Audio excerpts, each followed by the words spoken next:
B&I 코리아 팟캐스트 436회 협업 노하우 세 번째 협업을 부르는 법.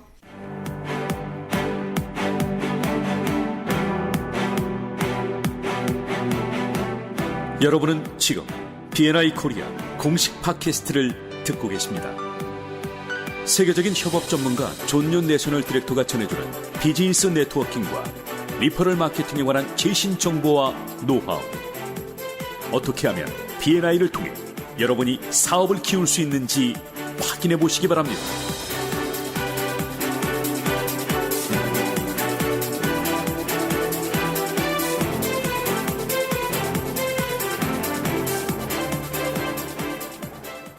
안녕하세요. 공식 B&I 코리아 팟캐스트 시간입니다. 저는 아이오 스피치 커뮤니케이션 대표 윤혜경이고요. 존윤 대표님과 함께합니다.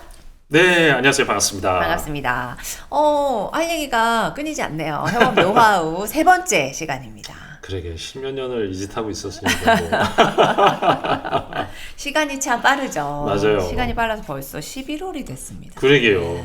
올해 정말 보람 있는 시간이 흘러가고 있는데 네. 우리 청취자 멤버 여러분들 그리고 심지어는 멤버 주변에서 B&I 멤버 아닌 분들도 듣고 계신 분들이 계시더라고요. 그러세요? 네. 그건 참 좋은 일이네요. 네. 반갑습니다.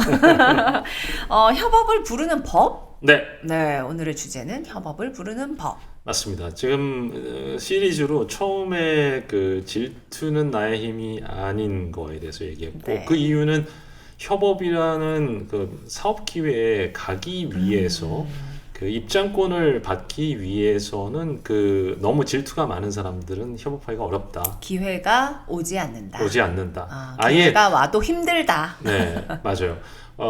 기회가 있었는지도 모르는 거죠. 왜냐하면 어허. 상대방이 그걸 다 가늠해서 얘기를 안 하기 때문에 있었는데 없었는 줄 모르는 거죠. 네, 저도 그런 입장이 돼 봤고 예를 들어서 누구한테 이걸 어떤 일을 같이 하자고 해야 되는데 네. 골라야 되잖아요. 그렇죠. 그럼 고를 때 누구를 고를까 생각해 보면은 뻔해요. 네. 저도 이런 입장이 많이 돼 봤고 저도 뭐 상대방한테 걸러진 적도 있었겠죠. 그럼 우리는 모르니까요. 네네. 그렇죠? 걸러졌겠죠. 뭐 걸러진 적도 있었겠죠. 그리고 이제 다음에 그러면은 이제 질투를 없애는 법은 뭐냐 이런 얘기 했었고 맞아요. 오늘은 세 번째로 협업을 부르는 네. 법에 대해서 좀 더 얘기를 해볼까 합니다. 조금 진전된 거네요. 네, 이제 네. 사회 기회가 올 수 있는 바탕은 됐어요. 맞아요. 우리가 이제 약간 질투심도 좀 수양을 통해서 네, 맞아요. 내려놨고, 네. 내 대신 해주면 너무 좋은 일이지, 감사한 일이지라는 네. 어떤 마음 자세까지는 어떻게 한번 해봤습니다. 맞아요. 다음 스텝인가요? 네, 이두 번째 질투하고도 연결이 되는 건데요. 네. 협업을 부르는 법은 의외로 되게 심플할 수 있습니다. 그거를 얘기하기 전에 우리나라에서 되게 많이 있는 원조집에 대해서 좀 얘기하고 싶은데 원조집 아세요? 뭐 원조, 사방이 원조 아닌가요? 뼈해장국 원조집 원조, 진짜 원조. 네네. 근데 원조집 옆에는 반드시 그냥 되게 유명한 집 옆에는 네. 반드시 원조집이 있어요. 그리고 원조집은 많은 경우 진짜 원조가 아닙니다. 그렇죠. 그 원래 있었던 집에서 네. 직원이었던 사람, 뭐 주방장이었던 뭐 누구나 그런 사람이 나와서 차리면서 원조집이라고 붙이는 경우가 많이 있어요. 네. 네. 어쨌든 이겨야 돼서 그런 거죠? 네, 그것도 질투예요. 질투. 그렇죠, 그렇죠. 근데 그거는 협업을 하는 자세가 아니잖아요. 그렇죠.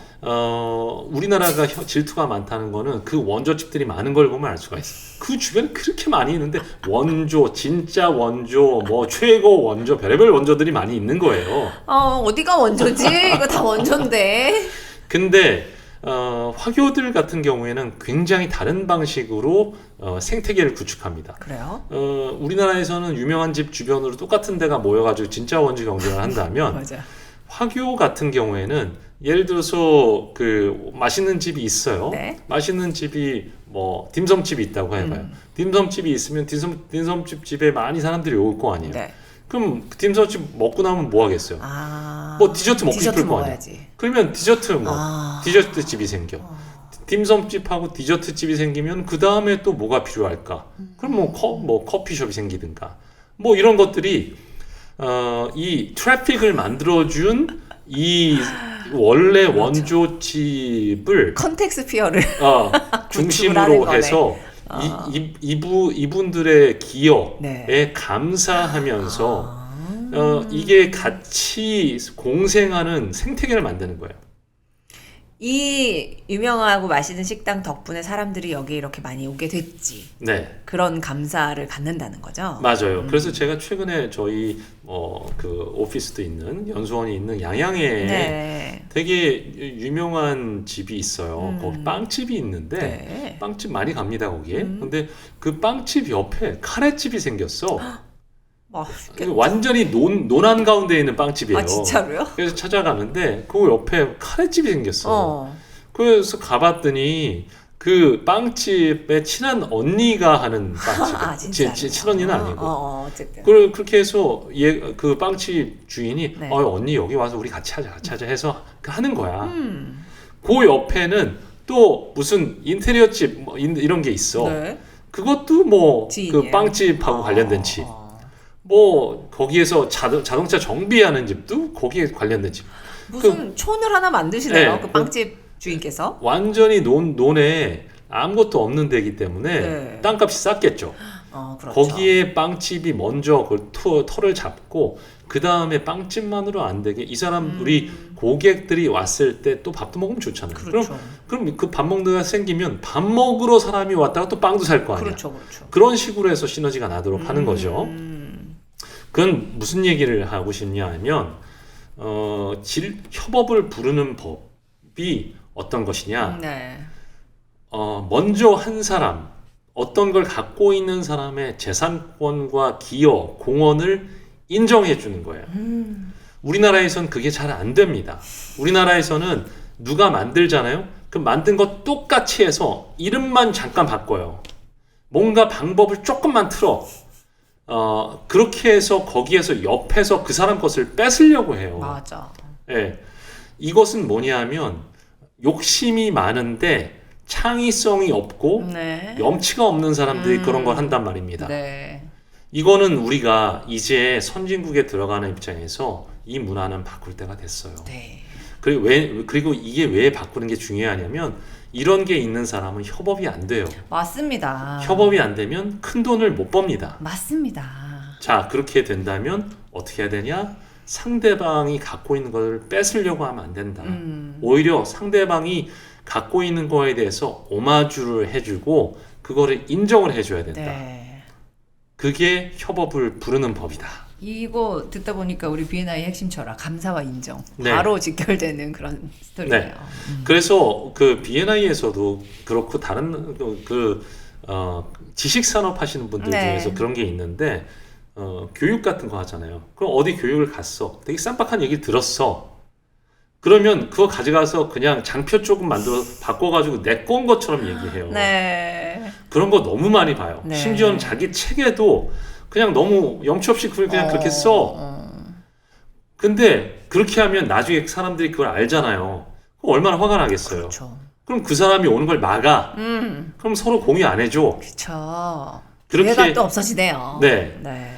근데 반대로 특히 미국에서 그런 거 잘합니다. 왜냐하면 미국에서는 법적 장치로 그런 식으로 지적재산권을 침해했다면 완전히 그냥 폭삭 말할 수가 있기 때문에 표시를 반드시 해줘야 돼요. 네네. 논문을 쓰더라도 한 줄 한 줄 이거 어디서 왔다는 걸 표시 안 해줬다가 걸렸다? 난리가 납니다. 네. 그런 것도 있어서 컬처가 만들어진 게 있겠죠. 그래서 우리나라도 법적 장치가 남의 거 훔쳐가는 거에 대해서는 철저하게 응징해서 대가를 치르게 하는 법적 장치가 있긴 있어야 돼요. 그게 네. 너무 약해요. 네. 그래서 그냥 퉁충 봐주는 게 있어요. 거의 뭐 중국 수준이야 거의. 뭐 중국보다는 낫지만.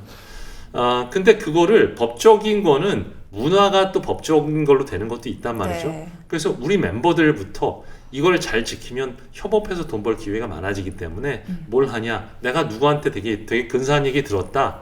그러면 다른 강의에서 소개할 때 제가 어떤 분한테 이런 얘기를 들었습니다. 이거 너무 괜찮아요. 라고 그거를 받아서 인정해주고 그 위에 또 하나 쌓는 거예요.